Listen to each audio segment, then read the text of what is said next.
Good evening. Can everyone hear me all right? Okay, and there may be some errors, but we've got the auto transcription on too, so hopefully that will be of assistance for anyone who needs that. Welcome.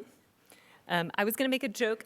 My colleague Matt Harkins was supposed to be giving this introduction tonight, so I was going to say, I'm Matt Harkins. Oh, no, that's not right. I'm not Matt Harkins. I am Rachel Marston, the Associate Director of the Literary Arts Institute at the College of St. Benedict. Matt Harkins was going to deliver the introduction and welcome tonight, but is unable to be here due to the pesky COVID. He told me I was okay to tell you that, so I'm not just sharing his business.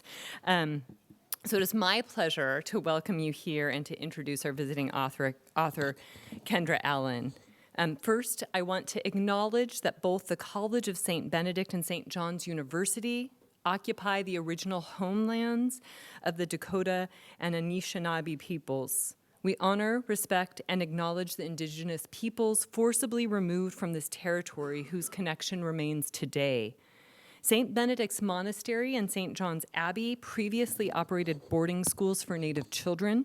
Now students, faculty, and staff are working to repair relationships with our Native Nation neighbors.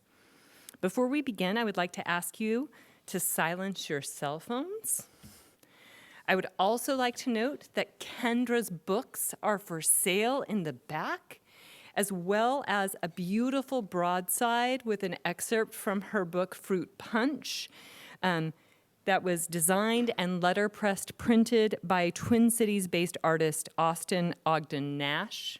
There are seats, so please find your way up front. There's plenty of spaces still, and I'm sure if we need to, we can grab some extra chairs.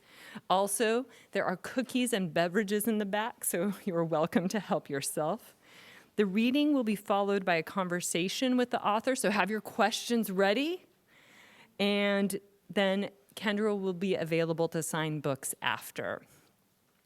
The following introduction is one that Matt Harkins wrote, which he kindly sent to me. So it's a little odd because I'm going to be reading someone else's words in honor of Kendra being here. So the only thing I changed is that I shifted it from the first person to the third because it seemed a little odd to be reading it in I when it is not from me. Matt first met Kendra in the fall of 2019. She wasn't there, but her first book was, prominently displayed in the Prairie Lights bookstore in Iowa City. The book was When You Learn the Alphabet, and he remembers flipping it open to one essay about the concept of the cool girl, the one who men like to be around, the one they think is somehow different than or cooler than other women. She confessed that she'd often occupied that role, but had learned to be wary of the expectations men placed on the cool girl, most notably the willingness to acquiesce to the mistreatment of other women. And then he came across these lines, so this is a quotation from the essay. If you're afraid to disagree with men, then it's kind of hard to be in agreement with women when you should. That's the unfair trade in being any girl, not just a cool one. And feeling that pang of, not you too, when men feel you have turned against them, like they are tired, and why can't they just find one woman who doesn't expect them to be decent to other women as long as they are decent to you? That hurts when you're trying to be the cool girl, but feels like pure comedy when you stop caring. And what Matt saw in this is that Allen's work, not just in this essay, but in her other essays, her memoir, and her poetry collection, she's often examining the rules of being in a group, the unspoken but unmistakable expectation to be quiet, to participate in, or at least accept the mistreatment of others, or even of oneself, by one's church, or one's family, or one's community, or one's country. Her focus on writing, on speaking about the stories that often go untold, is an act of empathy and acknowledgement of the whole individual. But it's also a reckoning, both for others and for herself, about how we got to where we are and what it might take to be better, more loving and ethical version of ourselves. So thanks to Matt for those beautiful words. And I would just like to add, on behalf of myself and the community, what a joy it has been already to have Kendra here with us. She's already made amazing connections with students and will continue to do so throughout this work. And thank you all for coming tonight. So please join me in welcoming Kendra Allen.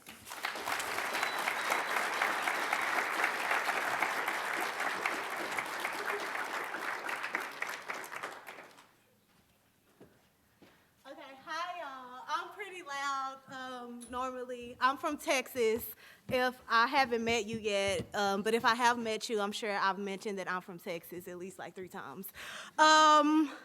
It's a lot of y'all in here, I will not lie, but I know like a crowd of my professors said I would get a free grade if I show up when I see one, because I've been y'all. So thank you for doing this, thank you for showing up. I just want to say I've been having a great time. I got here Sunday.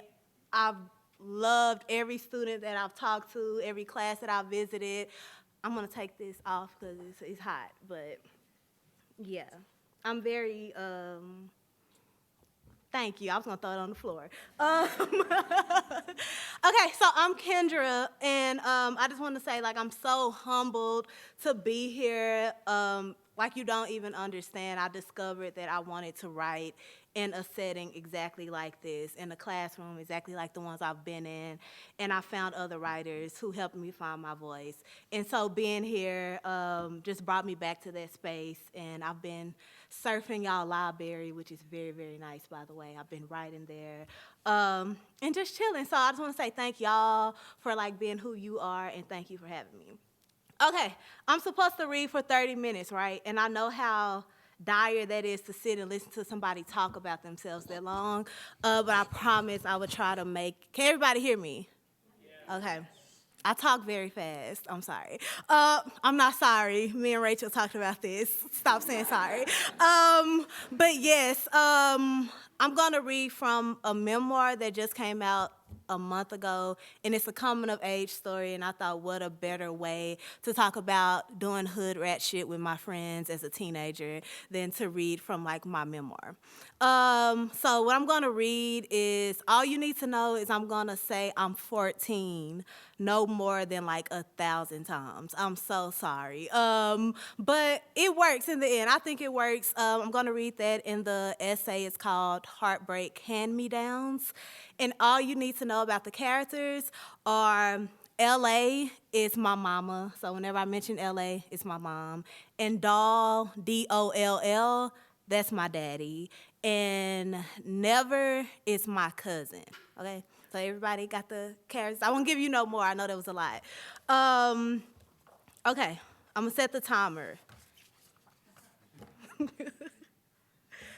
And I'm gonna read very slow because I'm a Texan and I have the tendency to talk over myself, so I don't wanna say I'm 14 so many times and like slob. That would be gross because I'm like repeating. Why did I say that? I overshare a lot. I'm sorry.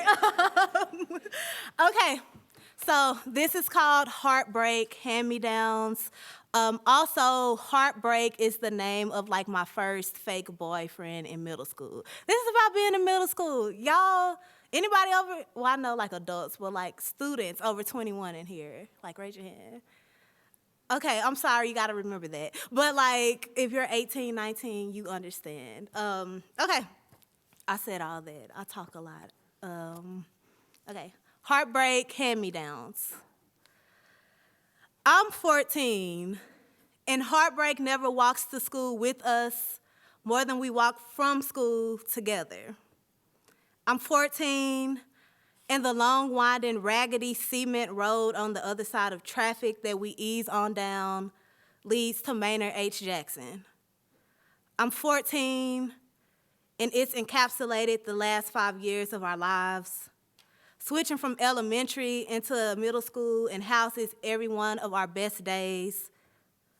I'm 14, and since we've been kept together longer than expected, we feel like a family. I'm 14, and today, heartbreak acting like we just met for the first time Feel free to laugh, y'all. Like, I promise you, it's okay. It might sound like kind of dark, but chuckle, please. Engage with me. That's what this is about.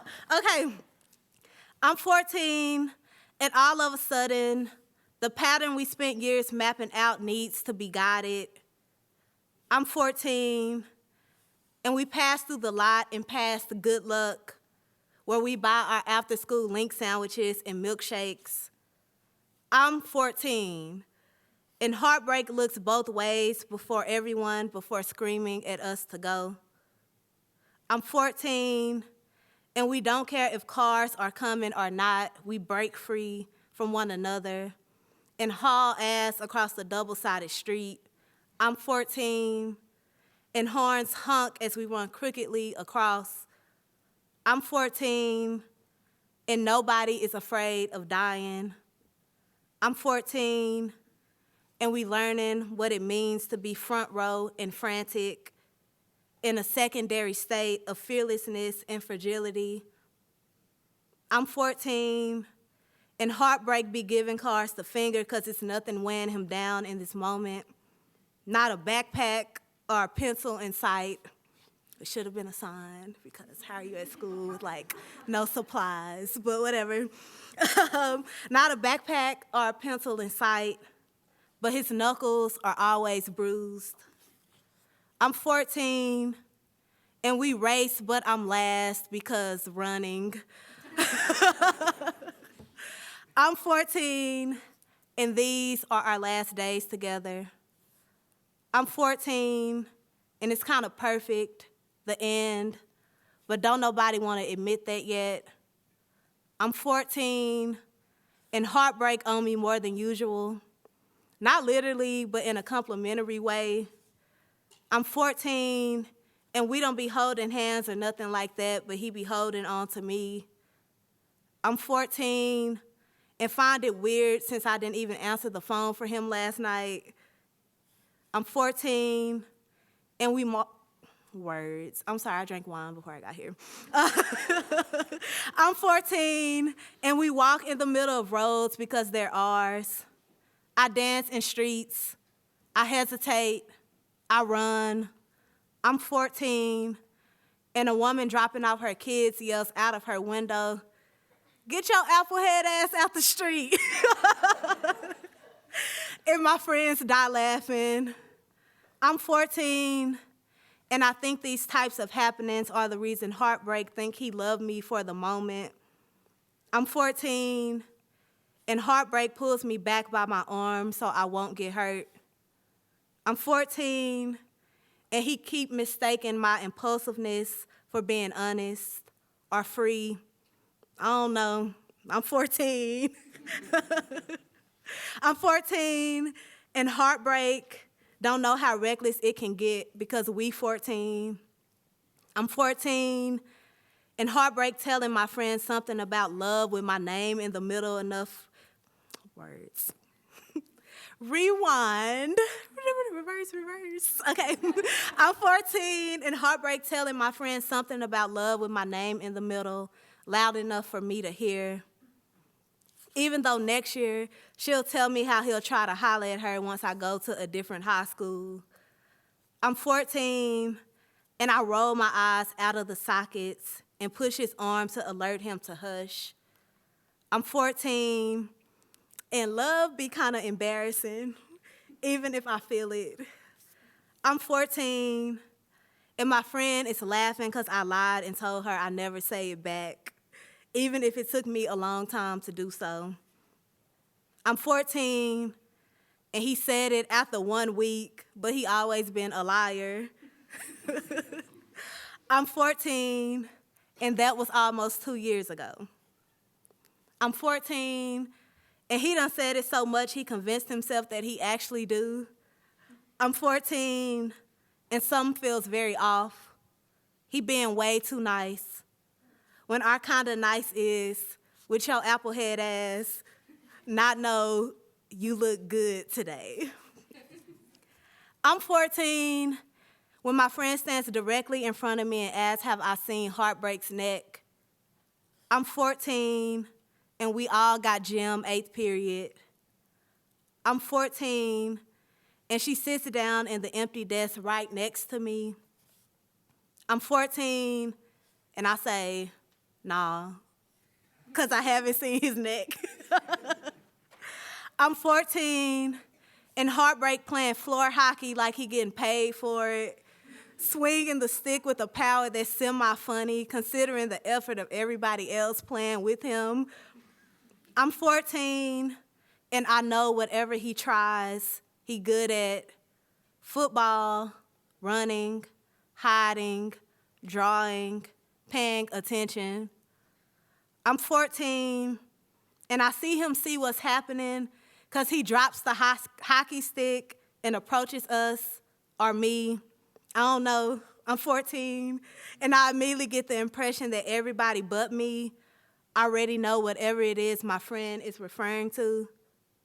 I'm 14, and with every step Heartbreak takes toward us, it becomes clearer and bigger until the thing on his neck looks like a birthmark. This is so dramatic being 14, I promise you. It don't ever be this deep, but yeah. I'm 14 and asking myself, how didn't I see it this morning? And why don't I pay attention to other people's bodies the way that I should, the way that I need to, especially the body so close to my own? I'm 14, and once he sit in front of me, I raise his chin like he's my child. I'm 14, and the imprint blends flawlessly into the flesh between his clavicle and Adam's apple. It's some nice skin, smooth, shaded in a sweet violet undertone, shaped like a lopsided heart. I'm 14, and I want to wipe out his windpipe. Don't condone violence, y'all. At least collapse his entryway and watch him suffocate. I'm 14, and I don't got much experience with boys, but I done had enough run-ins with men to know the games ain't that different. I'm 14, and I believe in him starting young, how it's a type of molding, a crowning. I'm 14, and I let my hand fall from his face. I'm 14, and I say, you can go. I'm 14, and he sucks his teeth like I'm the one that's getting on his nerves.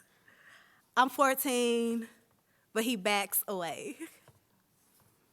I'm 14, and for the rest of the gym period, Heartbreak sends all of our mutual friends over to explain his hickey, but I done took off my ears.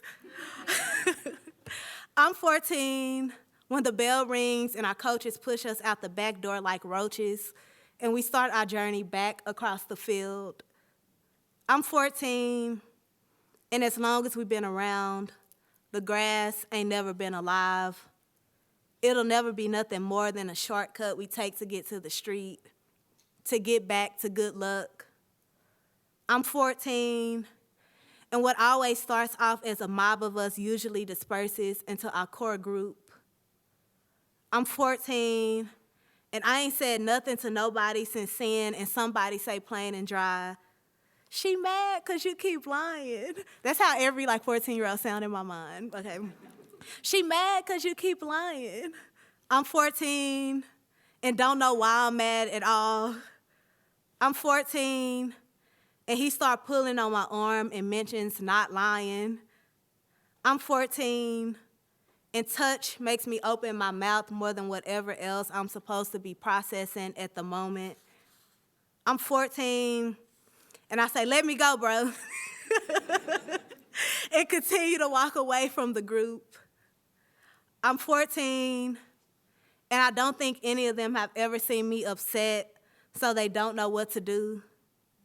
I'm 14 and I find myself searching for safety and solitude and sugar. I'm 14 and Heartbreak, who ain't never offered to buy me nothing the entire time I've been knowing him, tries to pay for my milkshake. I'm 14 and decline his money, but I keep all the gifts and other things he's made me, rosaries and letters and self-portraits and rings. I'm 14 and try to walk past him with my stuff, but he grabs me and won't let me move. I'm 14 and part of me stands there to see who he lies like. I'm 14 and the answer is nobody special. I'm 14 and I didn't know feelings that took so long to develop could die in one conversation. I'm 14 and the next day after school, I sit around talking to my favorite teacher to avoid the field. I'm 14 when she laughed and say, I saw you and Heartbreak fighting in that field yesterday. That'd be so embarrassing. Like, you know, this, people be watching you and you don't know they watching you. Okay. I'm 14 and I press my thumb to my forehead, shake my head, and laugh too. But really, I'm finna cry. I'm 14, and heartbreak always on a lot of girls' minds, but mostly mine. I'm 14, and everybody in the school know I'm capable, but I'm just a girl. I'm 14, and I don't believe in being in love like that, but I be telling him I love him sometimes. I'm 14, and I use the signature Kendra in Heartbreak after every text I send to him, but not to nobody else because I'm ashamed after they learn things. I'm 14, and Heartbreak say he waited in the rain for me and I never showed, and I could have at least told him that I wasn't coming. I'm 14, and I don't really give a damn about his feelings once he walked me to school with a hickey from another girl on his neck, so I cannot relate. I'm 14, and if you hurt my feelings, I'm gonna make you feel it. I'm 14, and I sit on his lap during the last week of school, and he thinks I forgave him, but I'm already plotting on disappearing from his life. I'm 14, and Complicated by Nivea is my MySpace song because I'm dramatic. Do y'all know about MySpace? Like, okay. Y'all heard of it. What a time, man. I could have been a coder. I could have been making millions of dollars right now. Okay, side note. I'm 14, and Complicated by Avril Lavigne is his ringtone because I'm clear, but also dramatic. I'm 14, and I don't see the point in claiming niggas, so I don't. I'm 14, and we broke up, but I see him at the fair with way too many people. And he stops everyone's walk to look at me differently when I'm outside of my school uniform. I'm 14, and he grabs my mouth, admires my teeth and lips and face, and no matter what, is always proud of me. I'm 14, and he buys me an ice cream cone to apologize, but I let the cream melt down my knuckles because I'm still mad and because I'm still dramatic. I'm 14, and I never lick my wounds. I'm 14, and I never even had a hickey. I'm 14, and he looks me dead in the face and tells me it's not a hickey on his neck. I'm 14, and he's 14, and can't tell good lies but knows how to stick to his story. I'm 14, and I want to fight multiple men. Somebody feel me in here.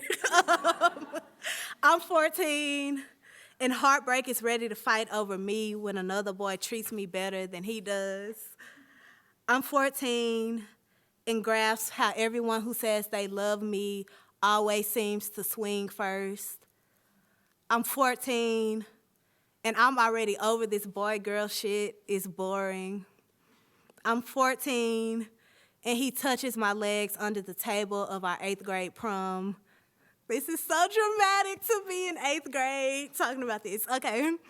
I'm 14 and finally over him, but it ain't hit him yet. I'm 14 and he looks up and I look down and I want touch, but I don't know from who. I'm 14 and we spend more time together now than we did then, even though he's not waiting outside for me no more. I'm 14, and he's picking me up, spinning me around, and setting me down on the green high voltage box outside of the gym. I'm 14, and he didn't come to school today because he got sent to an alternative school for 6 weeks.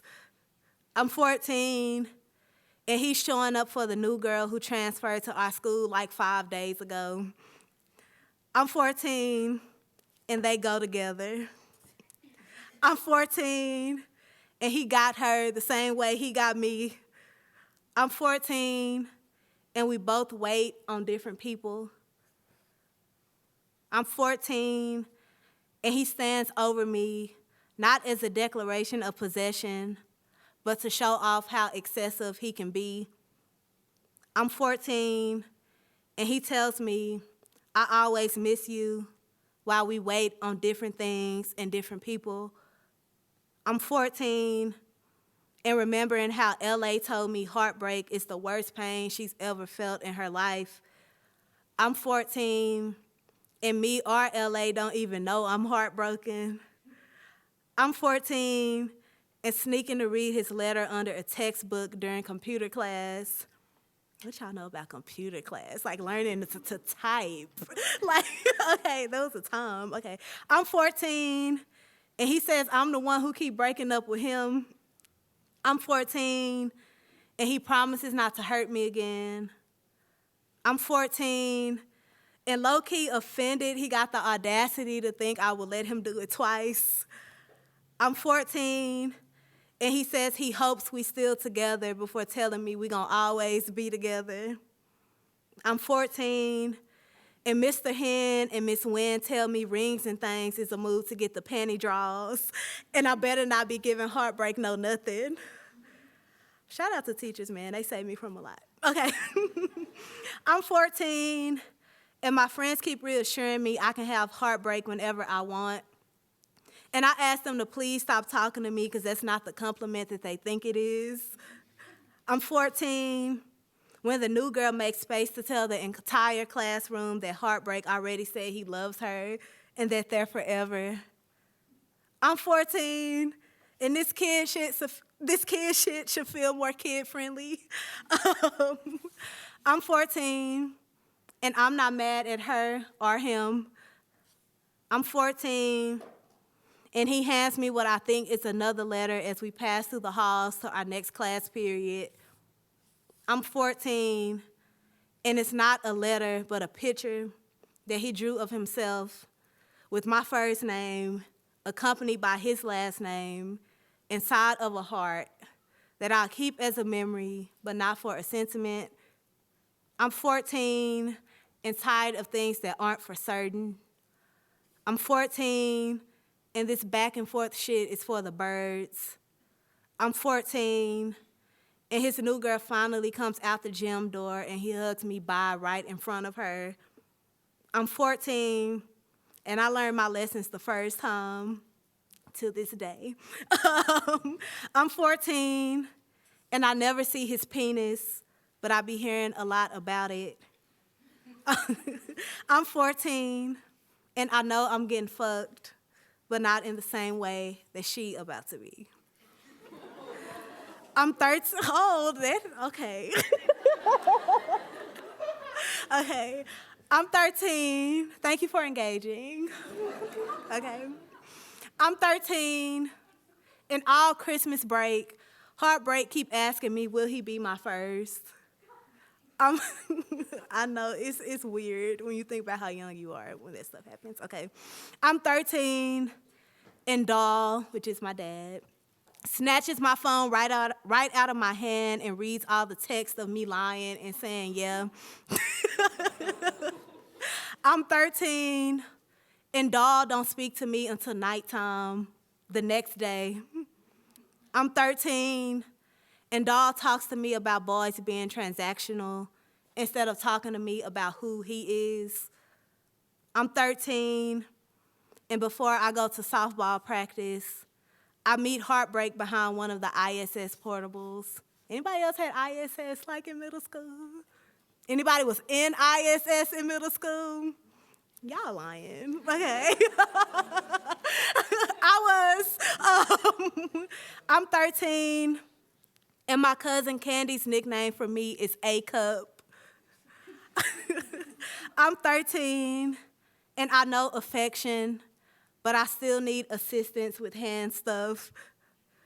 I'm 13, and I'm nervous about nipple hair. I'm 13, and I rest my back against the portable slack as heartbreak takes my barely there breast out of my sports bra and sucks. Same way I would have that ice cream cone. Thank you for the laugh. Thank you. I appreciate that. You're a real one. Okay. I'm 13, and I'm staring at a blank wall, waiting to feel something better, but I only feel 9. I'm 13, and I'm scared about getting caught, but it feels good outside. I'm 13, and I move his mouth around anyway and watch him turn into my baby. I'm 13, and I lose things for him. I got lost, okay. I'm 13, when a boy in class catches my attention and grabs at his own A-cups and pretends to lick. I'm 13, and I get very convenient. I'm 13, and I deny like a man. I'm 13, when I start reminding myself of my father. I'm 13, and Heartbreak and I win most popular, but not most compatible. I'm 13, and he gets mad at me for rating Chain a 10 and him a 9 on the finest boys in our grade list that's going around. I'm 13, and I can't help but tell him the truth. I'm 13, and he don't understand I was ranking looks, not prominence. I'm 13, and heartbreak's never been mean to me, but sometimes we still treat each other very poorly. I'm 13, and I think him and I make each other feel definite. I'm 13, and Heartbreak texts me the lyrics to a Plies song after I break up with him again. Y'all know who Plies is? Nobody knows. Okay.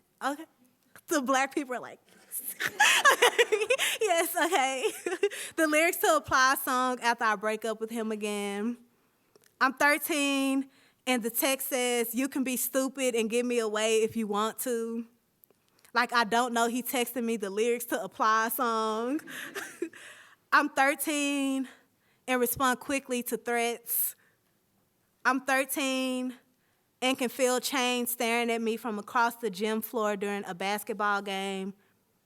I'm 13, when a Chain message goes around about revealing a year-end secret to the sender, and Chain replies with, I love you, but I panic because he's not Heartbreak.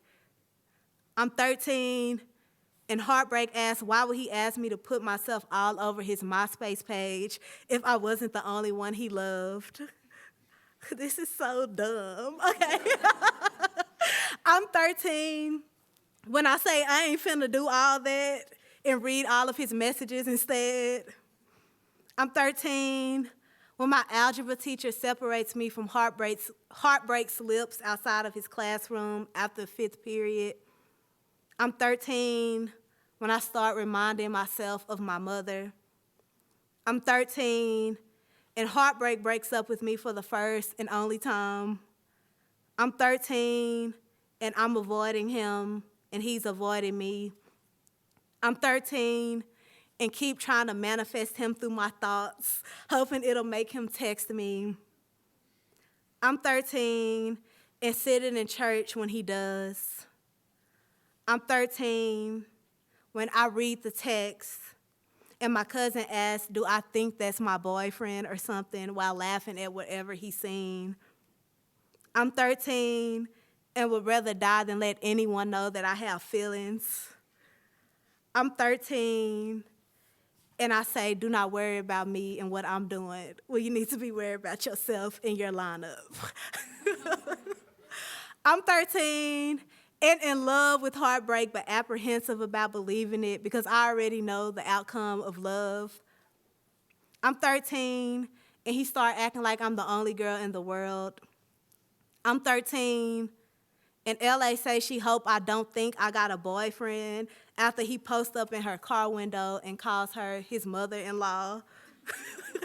I'm 13, and he says every time he hears Suffocate, he thinks of me because he knows it's my favorite song. I'm 13, and this nigga got a little bit of game. I'm 13, and he definitely having sex, just not with me. I'm 13, and these boys I'm dealing with sense something in me that I cannot pronounce. I'm 13, and I got 3 boyfriends, and none of my boyfriends know about the other boyfriends. I'm 13. I'm not like that no more. I'm 13, and I lied a heartbreak about kissing Lo in the back of computer class when he was away at alternative school. I'm 13, and I only kissed Lo once, but it feel way better than kissing him. I'm 13, and I can't stop thinking about it. I'm 13, and I really like Lo, but I do him wrong and stop talking to him once Heartbreak comes back. I'm 13, and I take it back. Heartbreak don't got game. I'm just dumb. I'm 13, and I know that none of this really counts, but it feels like he has to. I'm 13 and learning a type of tolerance I wish it wasn't so easy to adapt to. I'm 13, and a boy I like makes me cry for the only time. I'm 13 when I make Chain sing Yo after English class, and this is how we start going together. I'm 13, and we look good on paper, and I should like him more, but I already love Heartbreak. I'm 13, and me and his relationship is a bunch of hugs throughout the day. I'm 13, and he is debatably the cutest boy in our grade, and we like each other, but that has never been enough. I'm 13, and don't respect nothing that make me wait unnecessarily, and he shouldn't have to either. I'm 13 and have my first kiss in the back cubicle of Mr. Hen's class after school. I'm 13 and heartbreak leads me into the room on purpose. I'm 13 when my friend insinuates how I'm already acting like I'm having sex with him. I'm 13 and I hear my banana's voice in my head. I'm 13 and I don't know what I'm doing. I'm 13, and I still wear Heartbreak's ID badge around my neck and his ring around my finger. I'm 13, and his lips were chapped. He kept his tongue in his mouth. It wasn't special. I never assumed it would be. I didn't feel different. He smiled real sneaky.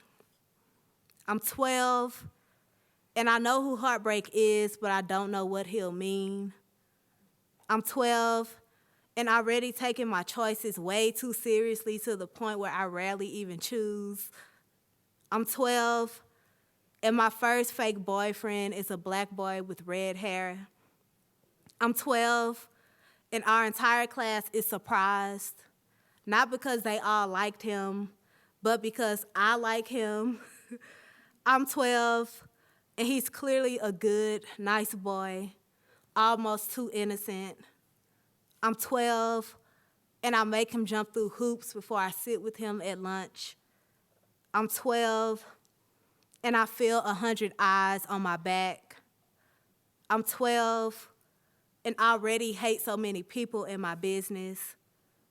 I'm 12, and he texts me to ask if he can kiss me tomorrow after school.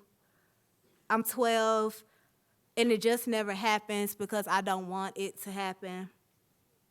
I'm 12, and Heartbreak sits across from me at the lunch table while sitting next to another girl.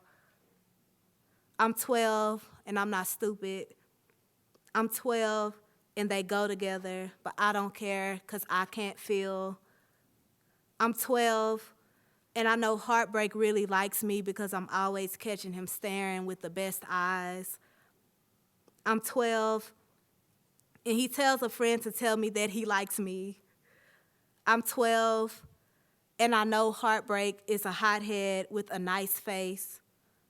I'm 12, and I ain't thinking about no boys, let alone waiting around for them to see me. I'm 12, and the only thing I'm sure of is how afraid I am of them. I'm 12, and it's hard to explain or excuse, but this fear I got is what lets me know I have to try. Thank y'all. It's sweating.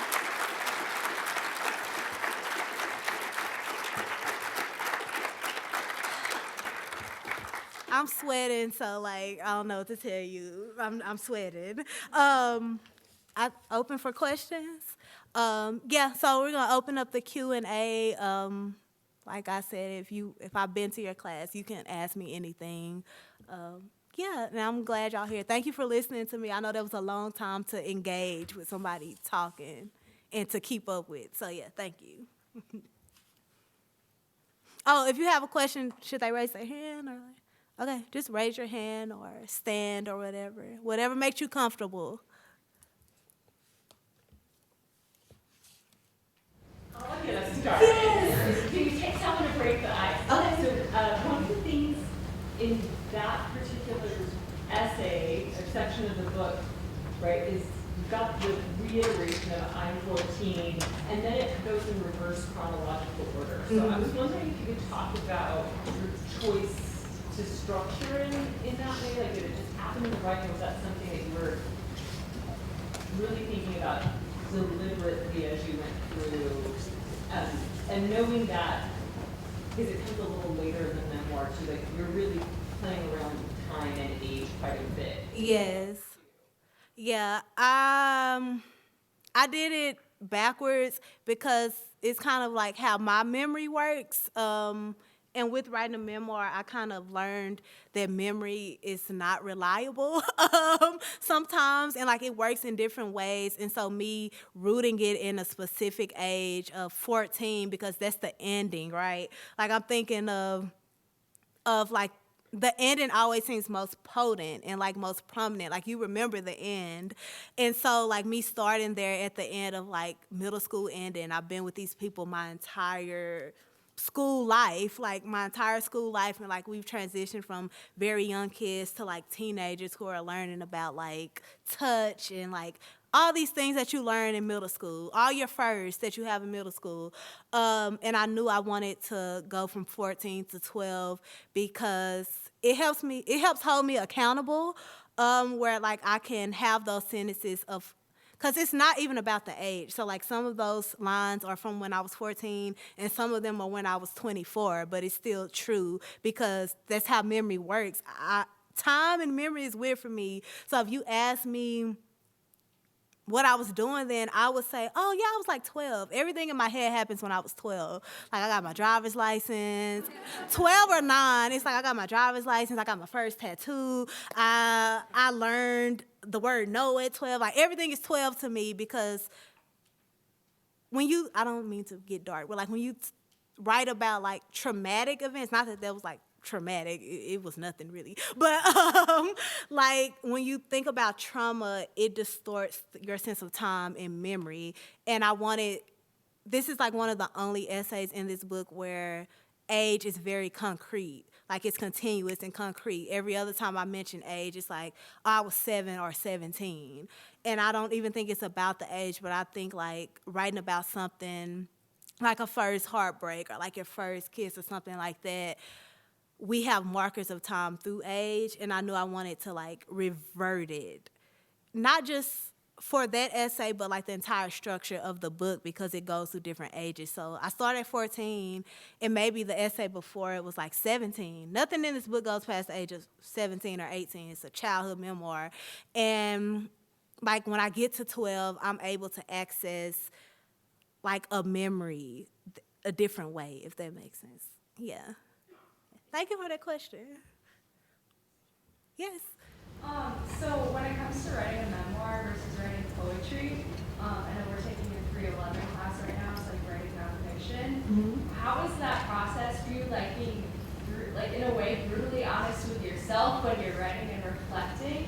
Do you have a kind of process to take you through that? Like, as far as I'm writing everything down as it happens, and not like jumping over bits and pieces that you like want to be honest with yourself about. Like, if that makes sense, like how is that process? It's hard. That's a great question. It's hard. It's really allowing yourself to sit in silence and think about those moments. That's the hard part because I'm not really good with silence. Like, I love being alone. It's my favorite thing in the world. But when I'm alone, like, I have music on, or like I'm listening to a podcast, or like I'm singing to myself. Like, it's always a distraction there.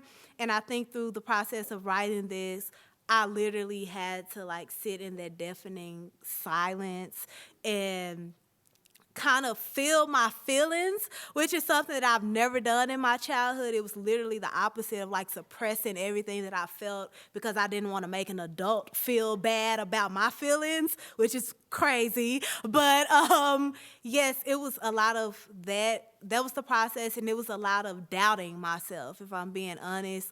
And I think I'm able to write about that doubt in a more transparent way because that feels more true than me just telling you what happened. Like the doubt of like, oh, like I'm in this position. For instance, like what I just read, like I'm in this position. Here I go oversharing. I'm in this position because like I saw my dad cheating on my mom, so I think it's normal. Or like I'm in this position because I don't want to be like my mom who just stick with it, so I'm gonna do the same thing. Or like, it's like that accountability for myself, but also that doubt and like that fear of like nobody, I don't know what I'm trying to say. Yeah, I'm going to stop there. But the process was a lot of self-doubt and a lot of therapy and a lot of my therapist telling me to trust myself and me saying, yeah, but I don't. So what do I do about that? My therapist just being like, Kendra, like you're not making things up. So I think it was just the process was a lot of therapy, and for me to remember my feelings the way that I remembered it instead of trying to paint somebody out to be something that they weren't, because it makes me feel like things weren't as bad as they were. Yeah. I'm sorry I gave you that very dark answer. Yeah. I'm not sorry, but yeah. Nice to see you. So I feel like writing a memoir is like kind of a very vulnerable sort of thing to do. So I was wondering like what went into your decision process behind deciding that this was going to be this book? Yeah, this book was sold as an essay collection, and it was sold as like an untitled, unseen essay collection, so I kind of had like free will to do what I wanted to do. And I was trying to write essays. I was really honestly trying to write like my hip-hop essay collection about like hip-hop and like my music journalism brain. I wanted to do that, but I was also in grad school at the time, and nothing was working. Like everything I tried to write, long form, prose-wise, essay-wise, I just couldn't do it. And so I started writing poetry. And in order to, I literally wrote like an entire poetry book in order to avoid writing this memoir. And I think I had to write that first, and then I was in therapy in grad school as well. And during that time, I was talking to my therapist about just my childhood, and he was giving me language for it. And I didn't really have that language for things like, he was like, oh yeah, that's abuse. Or he was like, oh yeah, that was neglect. That was emotional neglect. That was the one that was getting me. I was like, what you talking about? Like, my mama was perfect. Don't you ever say nothing crazy about my mama. She did everything for me. So it was a lot of that. And like me accepting that. And then I was taking a lot of workshops, and I found myself just writing in scenes. So I would write like remembering being in a treehouse as a kid. Like everything I would write, it would be something from my childhood. I was like, okay, that's weird, because I'm not trying to do that. I'm like, oh, I'm trying to, be on my like literary criticism stuff, and it just wasn't working. And so everything I would write, it would be something from childhood, and I just, at some point, I had to be like, you have to see it through. And I struggled with seeing it through because it was very painful at first. And I didn't decide to write a memoir. Like, it kind of decided for me because that's what was coming out. Like, that's a cliche, but, like, cliches be cliches for a reason. And it was really that. It decided for me because I kept trying to do something different, and it would never work out, or it would never map out the way that I wanted to. It's like I was adding more stress on myself when something about life, man, I don't know. Like, when you reach over 25, you got to start facing yourself, and, like, it be hitting you in the throat and, like, uppercutting you every time you try to run away from it. And it was that. So it kind of did have to work for me. Yeah. I got like a follow-up question. Like in your writing, like your writing style is very like poetry kind of comes up in there, like on purpose. But I wonder how much of this like stream of consciousness, like you're writing, and then just like you have a poetic mind, so it just blends in with your writing style. Yeah, I'm very conversational, but that's because I understand what it's like to be the person reading a book and being bored reading a book and feeling like you can't relate or like access it, or like the language is too fluffy, or like, what's up? Like, too fluffy, too beautiful. And not too beautiful, like there's no such thing, but like a lot of times, like it's hard to find relatability if something is just like too flowery or like too lyrical. And where like my poet mind comes from is line breaking. And I try to incorporate that in my prose. Like, when I feel like I need to stop and breathe, I'll break the line in the middle and start a new stream of consciousness. And they're like those, like that double entendre, or like that double meaning, that mirroring. And it allows me to, like, the gravity of the content when I break the line, it sort of allows me to tell the truth more. If I'm being honest, it allows me to find the truth more versus trying to write a journal entry. Also, journaling is important too. Like, that journal entry is like the first couple of thoughts, and then I can go back to the actual page and figure out what it is I'm trying to say. Because a lot of times, what I tried to say at first, it wasn't important. I needed to like think through it a little bit more. And line breaking has been the number one thing to help me do that in prose. Yeah. Thank you. Yep. Can you talk about the choices you made to maybe change the names of your memoir, like to LA or Doll or Heartbreak? Yes. I did that off the jump. It's a lot of weird names. It's a lot of fruit names in here. Like, my Nana's name is Banana. The book is called Fruit Punch. My mom's name is LA because that's like her literal nickname at her job. And my last name is Allen, but her last name is Lee Allen, and like everybody at her job calls her LA. So I just did that. It came to me, and then my dad. Here I am telling the real names, and you ask me why did I change them? Y'all don't know them. And my dad, it was a little bit different. I decided to name him Doll for two reasons. His name is Ken, like the doll. His name's Kenneth, but they call him Ken. But also I decided to name him Doll because he has like a fragility to him that is like, it's easy to break him with words, with my words specifically. And I see that in myself. Like, I'm not saying like he's weak. I'm saying it like I see that sensitivity in myself. So I knew I wanted to do that. But most of it, I just wanted the names to feel fun because I know what I'm talking about is not always fun. And I wanted, like, the readers to have a breather and to be like, aha, that's funny, that's funny. You named your cousin Brie like the cheese. And that's cool. And it allows you to keep up with the characters because it's a lot of characters in here. Not a lot, but it's a couple. And if I'm just saying random names, like, you'll forget, but you'll remember somebody named Banana, and you'll be like, oh, okay, that's her aunt, or like you'll remember things like that. And also legally, the press was just like, hey, who gonna be mad at you? And I'm like, everybody's mad at me all the time. It's fine. I don't care. That's like, no, you need to change some things because my mom's name was her name at first, and I ended up having to change it. But what went behind that was just, I'm really big on humor in the midst of like tragedy and trauma. I don't think one could exist without the other. I'm not really into like beating you over the head with sad stories without adding like that human aspect of humor, because I can find something funny in anything. It could be like the most saddest thing you ever seen in your life, and I'm gonna like find a joke within it. And I think we as humans do that as a defense mechanism, of course, but I didn't want that to be dismissed from this, especially as a child, because everything is a game when you're a kid. Like, you're not really aware. Not everything, because I was kind of a mini adult, but like I can find the humor in a lot of things, and I use those names to do that. Yeah.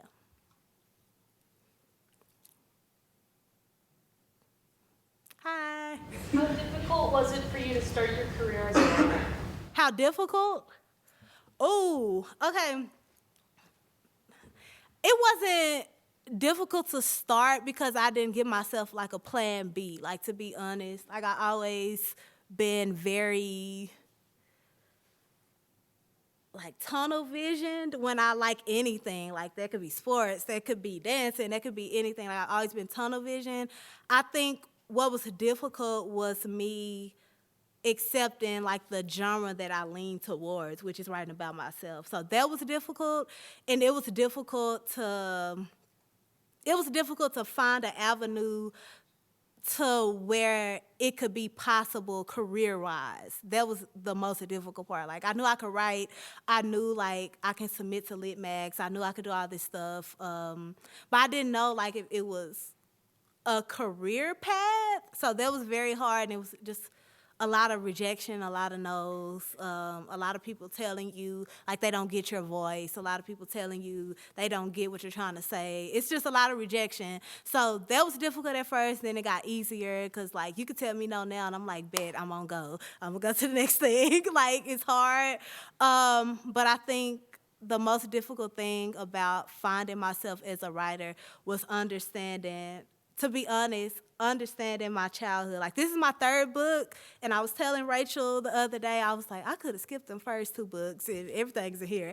But I had to write those other books to get here, and that's been difficult too, to like a little bit be in class settings, and like people are reading my first like essays from my first book, and it's like, ooh, like that's. If you've been in the class, I'm like, oh my God, please don't read that. Or like, please don't say that. Like, that's not even me. But that's been difficult to see who I was at 18, 19, trying to like start out and figure out what it is, versus now where, I don't know. I guess like the most difficult thing as a writer is being proud of my writing. I would say that, and I'm gonna stop there. Yeah, I had to talk a lot to get there. I get there though. It just take a minute. Yep. Okay, go ahead. If you could like visit back your younger self, like when you were like fresh out of college or like even before then, what would you tell your younger self? Like, what's like a solid piece of advice? Fresh out of college? Or like fresh out of high school, going into college? I would say like my biggest piece of advice if you're going into college or exiting college is just try shit. Like, honestly, try everything. Don't think that you have to, I know y'all hear this, don't think you have to know anything. I don't know nothing now. So, like, just try, like, if you're interested in any kind of art form, whether it's writing, rapping, dancing, producing, try everything. Like, don't just focus on like the main thing that you want to do, but learn other skills surrounding it. And I will also say, don't, it's easier said than done, but don't compare yourself to like your friends, your peers. You see somebody, like for instance, when I was in undergrad, like I see my friends getting their books published, and I'm like I'm so happy for you, but like, what about me? Like, you can't help but think that, and it's natural to think that, and like you can be super proud of this person, but don't compare yourself because you don't know what they had to go through to get that, or what they have is even what you want. Because a lot of times it's a lot of other things that come with what people perceive as success, and a lot of times it's a lot. And if you are you have to love whatever you do first. That would be my main thing. Love what you do first. Love your writing first before you show it to people. Love your beats first before you show it to people. Love whatever you do. You love it and you like it. Most importantly, you have to like things. We love people all day we don't even like. So like the thing that you're doing, and if you like it, then can't nobody deter you when like you hear those no's. Like you won't, you know what I mean? Yeah. Okay. Yes. I think we're out of time, y'all. But like, thank y'all so much for being here. Thank you for listening. It's so hot. It's like burning up.